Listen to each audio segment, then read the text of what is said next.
কথাই বলছি। ভালোবাসার রক্তিম ধারালো স্নিগ্ধ ছোঁয়ায় এ হৃদয় থেকে এক এক করে ছেড়ে গেছে সব লোভ, হিংসা, ক্রোধ, অহংকার, স্বার্থপরতা, সবকিছু। কিন্তু অপেক্ষা আমাকে আজও ছেড়ে যেতে পারেনি।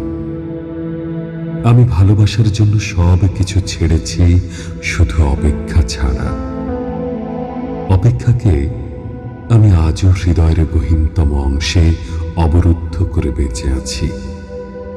অনেকেই বলে অপেক্ষা হচ্ছে শুদ্ধতম ভালোবাসার প্রকাশ। ভালোবাসতে সবাই পারে, কিন্তু সবাই প্রিয়তমার জন্য অপেক্ষা করতে পারে না। আসলেই কি তাই? জানি না তো, হবে হয়তো।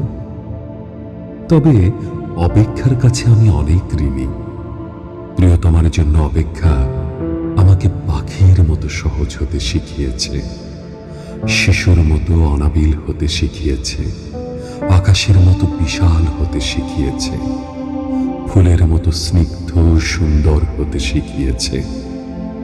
অপেক্ষা আমাকে সাগরের নীল জলরাশির মতো গভীর হতে শিখিয়েছে, প্রকৃতির মতো স্বচ্ছ হতে শিখিয়েছে, সোনালী সন্ধ্যার মায়াবী মৌনতার মতো নিবিড় হতে শিখিয়েছে।